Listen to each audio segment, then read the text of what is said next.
Olá, muito boa tarde a você que nos acompanha aqui pelo Notícias Agrícolas no ar, o nosso tradicional boletim do mercado do boi, analisando e avaliando o que está acontecendo com esse mercado. O que a gente percebeu essa semana é o mercado patinando, tentando aí, os frigoríficos tentando buscar novos patamares de preços, tentando comprar nesses novos patamares de preços. Frigoríficos, pecuaristas até cederam um pouquinho, mas aparentemente a paciência acabou. Vamos entender melhor o que está acontecendo com esse mercado e principalmente o que a gente pode esperar daqui para frente em termos de precificação da arroba. Quem nos ajuda nesse entendimento é o Iberville Neto, que aliás fez um monte de conta lá e vai trazer para a gente conta da exportação, conta do mercado interno, enfim, a gente vai falar sobre tudo isso aí, principalmente as consequências para a demanda e como essa demanda pode mexer com o mercado no segundo semestre. Seja bem-vindo, meu amigo. Obrigado por estar aqui com a gente mais uma vez e vamos começar com essa semana, digamos, de freio puxado, freio de mão puxado aí para os negócios, Iberville. Frigoríficos ainda continuam testando patamares menores. Tem conseguido? Como é que estão as negociações? Conta pra gente. Olá, Alexandre. Olá a todos. É um prazer, Alexandre. Alexandre, realmente houve aquela evolução das escalas com os preços maiores ofertados e negociados nas últimas semanas. Aí os frigoríficos deram uma mudada na chave e passaram a testar de maneira mais contundente esses valores menores. A gente tem observado em algumas praças o mercado cedendo, patinando um pouco mais, até os pecuaristas aceitando alguns valores um pouco abaixo do que vinha sendo observado. Em São Paulo, a gente está com esse 250 aí atualmente como mínimo na maior parte das negociações, e aí os frigoríficos tentando valores menores, mas o volume de negociações nesses últimos dias tem sido menor e tem gastado um pouco dessas programações que permitiram que os frigoríficos testassem esses valores. Então, o mercado não dá para a gente falar que ele está em baixa, referência a São Paulo, mas ele deu uma esfriada, ele está dando uma patinada assim. Frigoríficos testando até onde eles podem chegar, ou do mesmo lado, do lado contrário, o pecuarista já dizendo que não está muito disposto a ceder mais do que esses 250 e diante desse cenário, frigorífico começando a gastar aquelas escalas que ficaram alongadas aí nas últimas semanas. Ou seja, dá para dizer que temos uma tendência de alta à vista aí, Iberville, pela frente? Alexander, eu acredito que pela situação de escoamento na segunda quinzena um pouco mais lento, eu acho que essa segunda quinzena vai ser brigada, apesar da expectativa ser de uma oferta gradativamente mais enxuta. Gradativamente que eu digo é frente aos últimos meses, porque depois a gente tem alguns números aqui, até na comparação anual ela segue elevada. Mas então eu diria que pela questão de necessidade de gado para escoamento doméstico mais lento na segunda quinzena, talvez essas próximas semanas sejam um pouco mais brigadas aí. Talvez até algum ajuste negativo. E a Recuperação virada ficaria, de mês de agosto pode trazer um pouco mais de ânimo de novo. recuperação ficaria mais para virada de mês, então.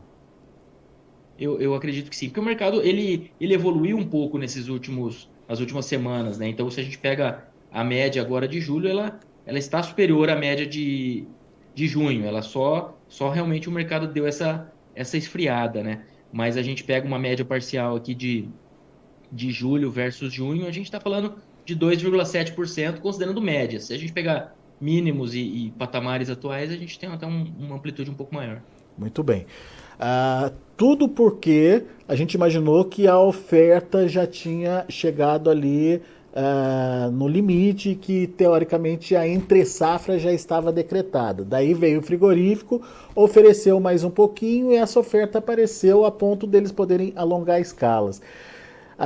Daí você estava me contando, Iberville, que é uma característica do ano, né? Quando a gente olha a questão da oferta ao longo do ano, ela é realmente maior, né? E essa oferta, ela, bem ou mal, pode aparecer, certo? Isso, Alexandre. Esses investimentos ali, 20, 21, eles geraram mais disponibilidade de gado. Os dados oficiais do primeiro trimestre já apontam isso. E quando a gente pega os abates CIF, eles são ainda números parciais, eles vão se consolidando, mas já dá uma boa ideia do que está acontecendo. Então, quando a gente pega junho, a gente tem um aumento de 8,8% no acumulado até junho, desculpa. No primeiro semestre, 8,8% no aumento de abates. E só junho, na comparação com junho do ano passado, o aumento foi de 12%. Chegou a 16% em maio versus maio de 22. Ou seja, realmente tem mais oferta de animais no mercado, né? O que justifica essa pressão aí nos preços. Agora, isso deve durar o resto do ano também? O que a gente pode esperar para o resto do ano? E mais do que isso, a demanda, o comportamento da demanda no segundo semestre pode ajudar a enxugar essa oferta maior aí que vem aparecendo, Iberville? Alexandre, uma boa parte do que vem a mais de gado para o mercado em anos de baixa são fêmeas. E essas fêmeas se concentram mais na primeira metade do ano. Então, isso, vamos dizer, deixa o efeito do ano de baixa um pouco mais pronunciado para esse período de primeiro semestre e final de safra. Mas não quer dizer que a nossa expectativa seja de redução na comparação anual para o segundo semestre, não. A gente acredita que o segundo semestre deva ter mais oferta na comparação com o ano passado. Mas, por outro lado, a gente também tem expectativas boas do ponto de vista de escoamento externo. A gente tem alguns números bem interessantes nesses últimos meses. Começo de julho foi fraco, mas a gente tem alguns números aí para comentar sobre isso, pensando um pouquinho mais, de maneira mais ampla. E quando a gente fala de margem no mercado doméstico, ela voltou um pouco em julho, do frigorífico carcaça versus boi, ela voltou um pouco em julho, mas ela está acima dos patamares observados no último ano. E o que isso nos traz aí? Nos traz que a demanda de frigoríficos menores, que não têm acesso ao mercado externo, ela pode colaborar um pouco nesse cenário. Então, esses frigoríficos menores que muitas vezes têm menos estratégias relacionadas a termo, então tudo isso pode mudar um pouco a cara frente ao que a gente observou no ano passado. A margem da indústria hoje, pensando carcaça-boi, carcaça versus boi, está em 102,6%. No ano passado estava na casa de 95%, 97%. Quer dizer o que? A carcaça hoje paga 102% do boi. No ano passado pagava 95%, 97% do boi. Isso dá margem para o mercado, para o frigorífico menor, brigar um pouco mais pela boiada. No ano passado dependia dos resultados também de venda dos subprodutos para ter o lucro. Esse ano ela por si só já paga, é isso? Esse ano a carcaça, só preço por preço, a carcaça paga o boi. Aí, claro que a indústria tem todos os outros custos, né? Mas é bem essa linha que você ponderou mesmo. Hoje, o preço da carcaça já cobre o custo de aquisição do boi. No ano passado, nem isso não cobria. E até a média histórica é de ficar meio que elas por elas, às vezes, geralmente não cobre, tá? O custo. Então, o momento atual está historicamente, se a gente pegar um histórico um pouco mais alongado, historicamente é interessante para o mercado doméstico. Abaixo dos 3 últimos meses, 3 últimos meses, mas historicamente é uma relação interessante. E se a gente faz essa comparação em relação aos exportadores, ao mercado exportador, ainda é positivo para os frigoríficos também, Iberville? Alexandre, fazendo a relação preço de carne exportada agora em junho versus preço do boi, a gente teve que 1 tonelada de carne exportada pagava o equivalente a 98,5 arrobas. Isso é pior do que o ano passado, no mesmo mês, é 9% pior, tá, para a margem da indústria, mas é a melhor relação desde outubro do ano passado. Então, assim, não estamos falando das melhores relações já observadas, mas não estamos falando também de uma relação historicamente ruim. Então, essa queda de preços de venda no mercado externo é importante, ajuda a desenhar o cenário, sem dúvida, mas como ela veio acompanhada de uma queda de preço do boi, não dá para a gente falar que a situação da indústria também está historicamente ruim. Tanto é que até os volumes exportados e a quantidade de gado abatido demonstram isso, né? É.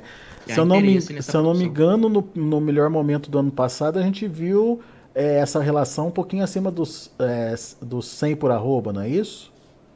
Ela chegou a 103,6 ali no final do ano passado, mas o pico, em meados do ano passado, foi 108,6.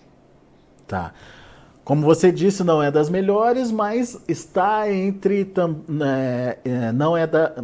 Vamos lá. Não é a melhor, mas está entre as melhores relações aí para exportação também, o que teoricamente não justificaria pressão, ou pelo menos choradeira, de frigorífico de mercado exportador por conta das exportações. Daqui a pouquinho a gente vai falar das exportações, Berville, mas só para a gente entender então, vamos lá. Oferta. Olhando agora para frente, né? A gente já sabe que o primeiro semestre teve mais oferta, você trouxe esses números, mas olhando para frente, ela vai continuar aparecendo? E de onde viria essa oferta? Tem estímulo aí para confinamento, por exemplo, para o segundo semestre? Alexander, o confinamento ele passou por alguns momentos de pouca atratividade no começo do ano, né? E depois, não que a conta esteja muito boa, até porque o mercado futuro já caiu de novo, mas ela, com a queda de preços do milho e a reposição também cedendo em boa parte das regiões, ela gerou alguma janela ali interessante para fechar o gado. Agora, quando a gente. Isso nos leva à expectativa de quê? De que a gente deva ter um volume mais tímido nesse começo do segundo semestre e depois um volume um pouco mais expressivo de gado, talvez na segunda metade, no último trimestre. Tá? É, a própria sazonalidade do confinamento vai meio nessa linha, mas esse ano a gente, além da sazonalidade, que normalmente gera mais oferta de gado de confinamento ali, setembro, outubro, novembro, a gente ainda teve esse efeito de atratividade no momento de fechar o gado. Então, o milho começou a cair ali a partir de abril, maio, né? E aí deu um repique, deu uma firmada no cenário internacional, só que a gente tem uma safrinha muito grande para ser colhida com um déficit de armazenagem importante. Ou seja, podemos ver sim um incremento de oferta, principalmente se concentrando ali no último trimestre. Vamos fazer essa mesma conta, vamos tomar como parte essa mesma ideia aí para exportação, Iberville, que eu acho que daí a gente consegue entender a perspectiva da demanda também para o segundo semestre. Vamos começar com as contas do primeiro semestre. Exportação no primeiro semestre. Quem olha para os números, ou pelo menos quem percebe o mercado, vinha com aquela percepção de que o mercado não estava indo bem, que as compras não estavam evoluindo muito. Mas, enfim, o que de fato aconteceu com as exportações no primeiro semestre? Você tem esses números aí, né? Tenho, Alexandre. Se a gente pegar a China, tanto China, se a gente separar a China e os demais clientes, ambos os grupos, na verdade, China e o grupo de outros clientes, caíram ali em torno de 4,8%, 4,9% em ambas as situações. Na comparação primeiro semestre 23 versus primeiro semestre 22. Só que Lembrando que a gente lembrando que teve. 22 Desculpa. não Lembrando que que a isso. gente teve aí a vaca louca no começo do ano, né? Exatamente. E a gente teve em 2022 o melhor volume já embarcado na história. Então a gente está falando de 5% de queda na comparação com o recorde já observado e com um mês ali sem o nosso principal cliente na jogada. Então, se a gente pegar um mês, a gente estava conversando aqui antes da entrevista, né? Esse um mês daria 16% do primeiro semestre. Então, 16% dessa primeira metade do ano, China ficou fora da jogada. E ainda assim a gente só teve uma queda de 5% no volume. Por quê? Porque ela comprou bem em outros meses, incluindo agora junho, que teve o segundo maior volume já embarcado para o país. Foram 135,4 mil toneladas, e o recorde anterior tinha ocorrido em meados do ano passado com 136. Então, 1% a menos do que o recorde. E a maior participação já observada também. O que 70% da carne vendida agora em junho foi para a China, da carne in natura. Ah, é? Ou seja, China tá no jogo, Iberville. Tá. Não dá para descartar. O pessoal tá meio desanimado porque o preço de suíno lá na China tá muito barato. A expectativa era de que se houvesse aí uma preferência pela proteína suína lá na China, em detrimento da proteína bovina, mas o que a gente está vendo é que a China segue firme nas compras. A carne suína lá realmente ela voltou ela se acomodou ali nos patamares pré-peste suína, né? Ela já voltou, eles estão comprando bastante carne de todos os tipos, mas ela voltou pro patamar em termos de preços. E é a carne mais consumida na China com folga. Só que a carne bovina ela tem evoluído lá. Então, e como o consumo dela é pequeno, qualquer coisa a mais que um chinês coma é importante porque tem 1,4 bilhão de chineses lá para um bifinho a mais. Então, isso tem gerado essa continuidade de um mercado muito forte lá do ponto de vista de volumes. Não necessariamente aumentos anuais de volumes, e como os chineses não são fracos nas negociações, eles estão vendo que a gente está aqui com 8% de aumento na oferta no semestre e estão negociando, né? Então, Quer dizer, tem não, participação não, não está bom em recorde. preço. Tem, Oi? tem participação recorde da China nas nossas compras, mas tem pressão intensa nos preços também.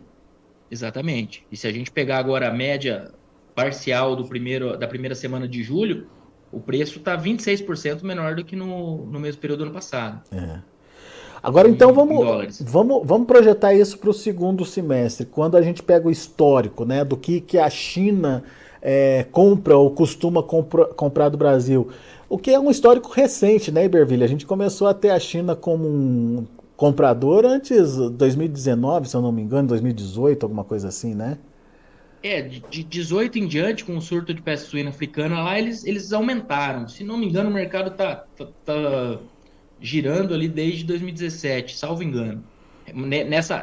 Nesse momento recente, né? Anteriormente nós já tínhamos negociado também, se não me falha. E daí a China vem aumentando a participação dela nas compras brasileiras, né? Como é que é isso? Se a gente pega, a gente fez aqui, Alexandre, a compra de carne bovina da China segundo semestre versus primeiro semestre em cada ano. Em 2019, eles aumentaram em 138% as compras na segunda metade do ano. Mas esse número não dá para a gente usar de parâmetro porque eles estavam acelerando, né? Então, não seria uma referência. Mas, para a gente citar aqui, aí 2020, eles tiveram um aumento de 39% no segundo semestre. Em 2021, a gente teve o caso de peste de vaca louca, atípica, ali em setembro, e eles tiveram uma diminuição de 19% na segunda metade do ano. E no ano passado, mais um aumento de 30% na segunda metade do ano. Tá? Então, pegando só os últimos 3 anos, teve aumento de 39%, queda de 19% com vaca louca atípica e aumento de 30%. Então, eu diria que para essa segunda metade do ano a gente tem tudo para ver crescimento aí nas exportações para a China. Ainda mais quando a gente considera que esse ano tivemos vaca louca típica no primeiro semestre, impactando o volume do primeiro semestre, ou seja, a nossa base foi impactada. Possivelmente aí na segunda metade do ano a gente tenha talvez um aumento até maior do que esses 30%. É isso que eu ia Vamos perguntar para acompanhar. você. Será que tem expectativa desse aumento de 30% se repetir ao longo aí do segundo semestre? E pelo que você me responde, até mais, né? Se levar em conta que ficou um mês para trás sem compra, né? A base deu uma sentida nesse mês abaixo, né? Então, vamos dizer, para ser conservador, eu acredito que um aumento acima de 20% nas vendas para a China seja muito razoável de ser observado, mas podendo ser mais do que isso, pelo histórico, pelo cenário. Quando a gente pega as proteínas consumidas ali na China, em 2018, pegar a carne bovina, suína e de frango. Em 2018, a carne bovina representava 8% dessa cesta. Agora, em 2022, estava na casa de 13%, mais ou menos. Mesmo com a recuperação da produção de carne suína. O que eu quero dizer? A carne bovina ela está ganhando o seu espaço na mesa do chinês. Isso é importante. O chinês tomou gosto aí da carne bovina. E a brasileira, como destaque aí, até em termos de participação, né? Se a China representa hoje 70% das exportações brasileiras, o contrário também é verdadeiro, né? Eu imagino que a, a carne brasileira seja um componente importante das importações chinesas também, né, Iberville? Sem dúvida, Alexandre, sem dúvida. Eu não estou com porcentagens recentes aqui, mas é a maior parte com folga, alguma coisa em torno de 40%, talvez até mais. Mas eu vou deixar esse número sem citar para não correr o risco de citar errado. Perfeito. Vamos lá. Então, a gente tem aí esse cenário de possível maior oferta no último trimestre, mas um histórico de compra maior da China também aí no segundo semestre, quando a gente faz a média, enfim, descarta os fora da curva ali, a gente tem aí a possibilidade de rever, portanto, crescimentos de 20% até 30% na produção chinesa. Vamos ver se isso se confirma. Pelo ritmo das compras dos últimos meses, dá para dizer que China está no jogo, certo, Iberville?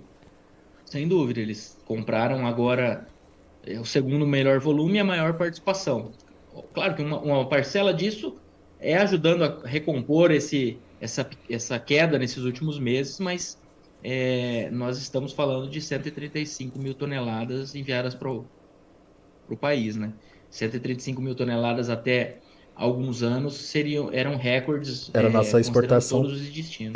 nossa exportação total, né? É isso aí. Sim. Muito bom. Então, assim, boas perspectivas com a China, demanda para acontecer no segundo semestre. Vamos fazer essa mesma conta com o mercado interno, Iberville? Vamos entender o que tem acontecido aí com o mercado interno, principalmente em termos aí de oferta, demanda e precificação, no final das contas, do boi casado ou das carnes no mercado interno. O que a gente tem visto é que o mercado interno teve um papel importante nesse primeiro semestre diante daquele mês de China parado, né? Alexandre, porque assim, a gente não está num momento de mercado doméstico ávido, mas quando a gente começa a cruzar os números, a gente teve um aumento de 8,8% na produção no primeiro semestre, nos abates CIF, produção um pouco menos, porque como a gente está tendo mais vaca indo para o gancho, o peso médio de carcaça diminui um pouco, mas vamos dizer, na casa aí de 8% de aumento de oferta de carne. Um pouquinho menos, arredondando. E aí a gente pega uma queda de 5% nas exportações. Bom volume ainda, mas 5% de queda. O que eu quero dizer? Eu quero dizer que na comparação com o que o mercado doméstico foi em 2022, a gente teve mais oferta e menos escoamento externo. Ou seja, o mercado doméstico tem absorvido mais carne. E isso passa por esses preços menores no varejo. Quando a gente pega, por exemplo, a picanha, a famosa picanha Do da Lula, né? política, né? Do Do Lula. Lula, a gente teve uma queda de 4,9%. Não, na comparação com o mesmo período do ano passado, preços no varejo. Não por políticas econômicas nem nada disso, pelo ciclo pecuário. E só a picanha que caiu, Iberville? Não, a gente teve uma queda geral. Por exemplo, costela, esses números aqui são dados do IBGE, então variação 12 meses ao consumidor. Costela 6,5, capa de filé 7,8, tudo queda. Peito 10,5, então caíram menos do que no atacado e caíram menos do que o boi. Então, margem do varejo melhorou. Poderíamos ter um escoamento ainda melhor se o varejo tivesse só mantendo sua margem. Só que quando o boi subiu e o atacado subiu, o varejo teve uma diminuição de margens, agora ele está recompondo, faz parte do jogo, né?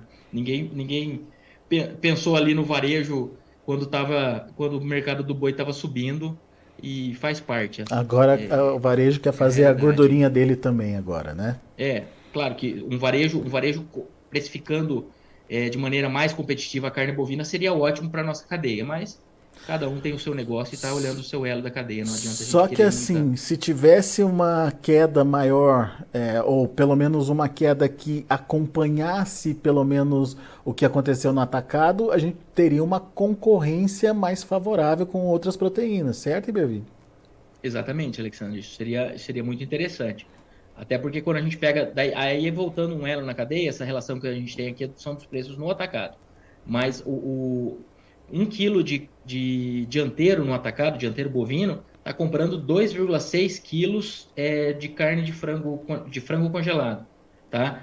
E essa é a melhor relação para o frango, né? É a relação mais competitiva para o frango desde fevereiro de 2022. Tá? É Então, óbvio que para um padrão de uma família simples, enfim, com salário mínimo, é mais importante ter quantidade do que, enfim, ostentar ali uma carne mais cara, né, Iberville? sem dúvida, Alexandra, a família está ali fazendo aquele malabarismo com o orçamento, né?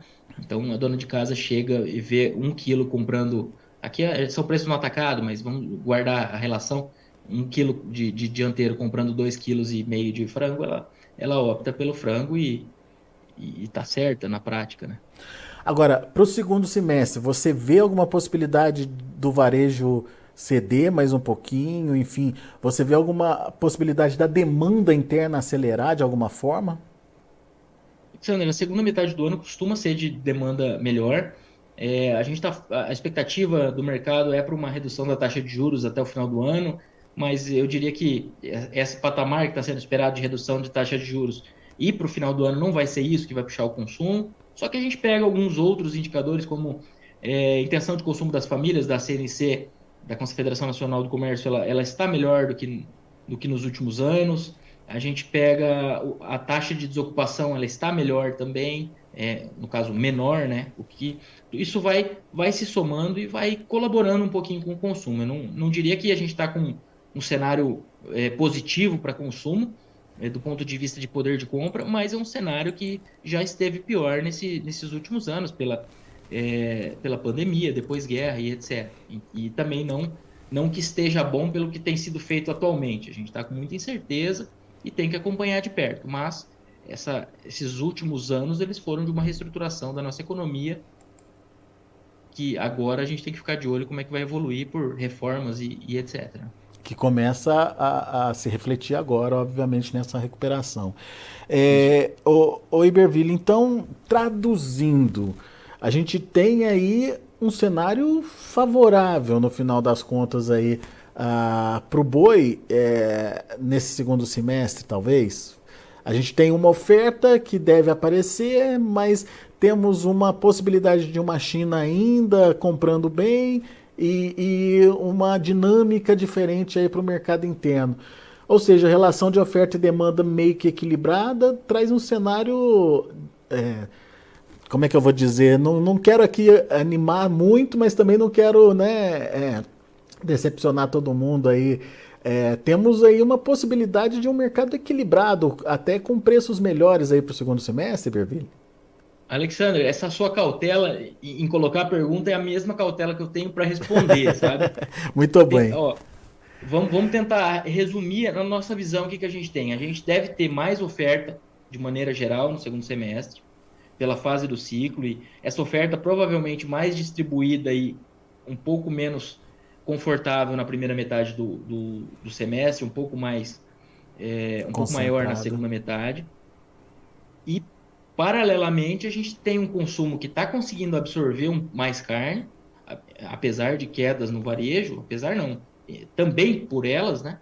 Então, tem um consumo doméstico que está absorvendo mais carne e tem exportações que devem, na nossa visão, ganhar um pouco de espaço, ganhar ritmo nesse segundo semestre.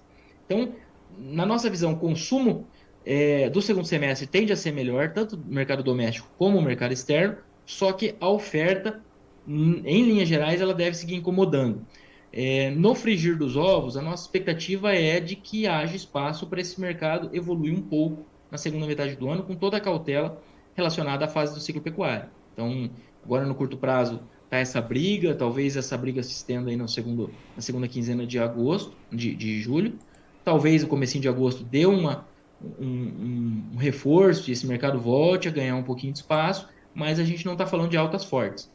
É. Só que o mercado futuro ele voltou para aquele modo mais pessimista, né? Não tem que ser acompanhado, porque a gente está falando de um mercado até dezembro praticamente de lado, até com alguns meses do futuro próximo abaixo dos patamares atuais, né?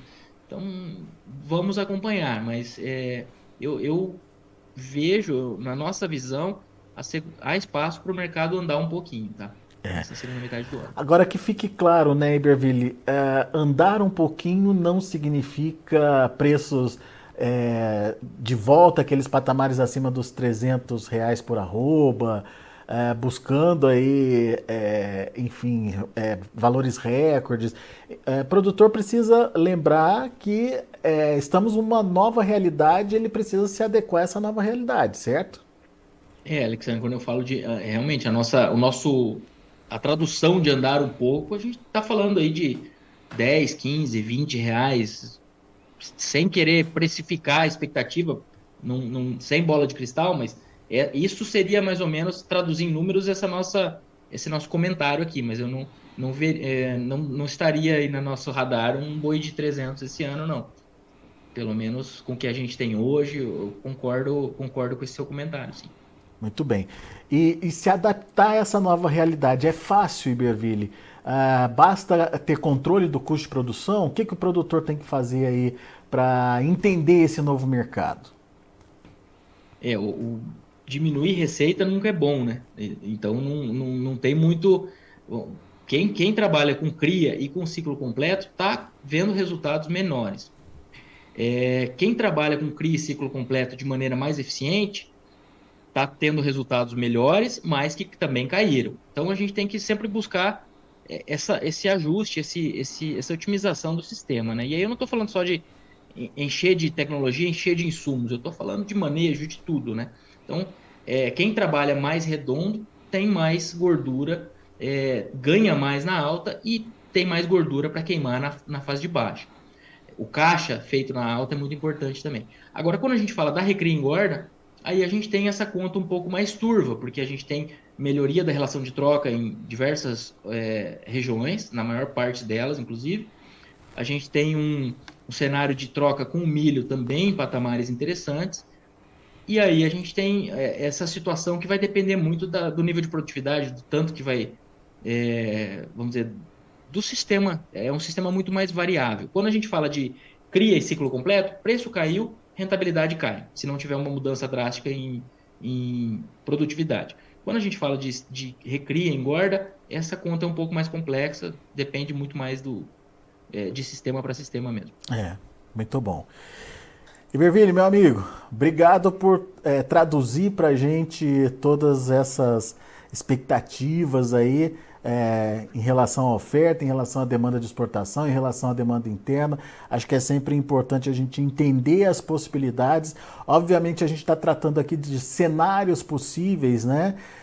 Sempre tem no meio do caminho alguma coisa que muda um pouquinho o rumo das coisas, mas enfim, de uma forma geral, já dá para o produtor pensar nas estratégias, buscar essa eficiência maior e necessária para atravessar esse período mais apertado aí da rentabilidade, digamos aí, da atividade e obviamente se programar melhor para o que vem por aí em termos de principalmente de demanda para o final do ano. Então, acho que foi uma bela conversa aí. A gente agradece a sua disponibilidade de traduzir isso tudo para a gente.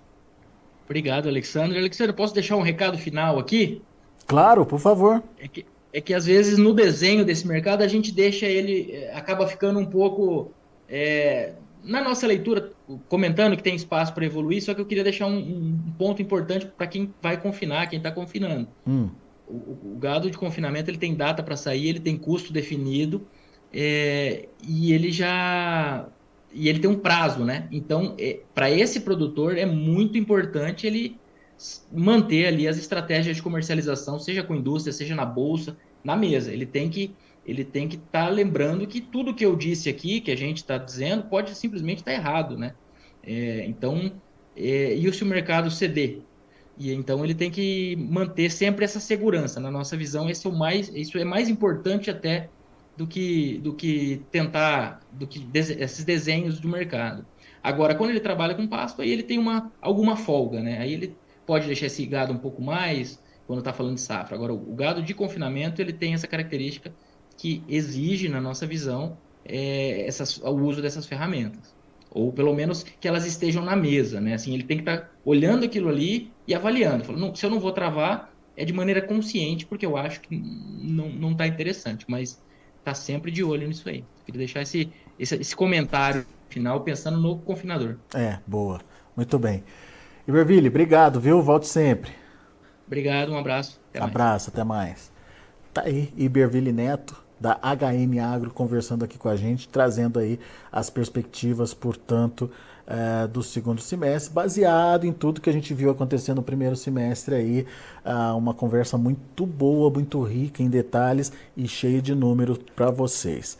Vamos ver como estão as negociações lá na B3. Mercado futuro segue naquela toada sem direcionamento, mercado meio que perdidão aí. O julho, R$ 250,50. O julho está com alta de 0,14%. Já o agosto cai 0,1% a R$ 248,90. Setembro cai também pouquinho, 0,02% a R$ 248,95. O outubro sobe um pouco também, 0,14%, mas abaixo do julho. Olha só que engraçado, R$ 249,85. Indicador CPEA fechou ontem praticamente estável, alta de 0,96% a R$ 257,15. São os números do mercado do boi e antes de encerrar gostaria de convidá-los, vocês pecuaristas que estão nos acompanhando nesse momento, fica o convite para que vocês participem e votem também na melhor história de agricultor. Essa história as 5 finalistas já estão disponíveis para você aqui no site Notícias Agrícolas, basta procurar os banners ali no site para votação, clica lá, ouve a sua história preferida, enfim, e não deixe de votar não, isso é muito importante para a gente, a sua participação, obviamente, mas também para o produtor brasileiro, afinal de contas, são as histórias do agro que estão sendo contadas através dessa nossa premiação. E a gente tem um recado do nosso patrocinador também, a Syngenta manda um recado para você, vamos ouvir? Você já conhece o Acessa Agro? É a plataforma de benefícios da Syngenta. Nela você ganha pontos através da compra de produtos da empresa. São mais de 3.000 itens que podem ser trocados por esses pontos. Vá agora ao acessaagro.com.br e conheça e tenha mais informações. Se você é agro, acessa. É isso aí, daqui a pouco a gente volta com outras informações e mais destaques. Continue com a gente.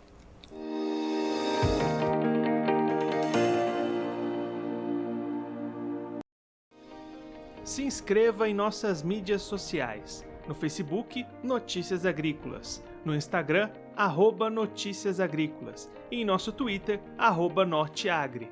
E para não perder nenhum vídeo, não se esqueça de nos acompanhar no YouTube e na Twitch, Notícias Agrícolas Oficial.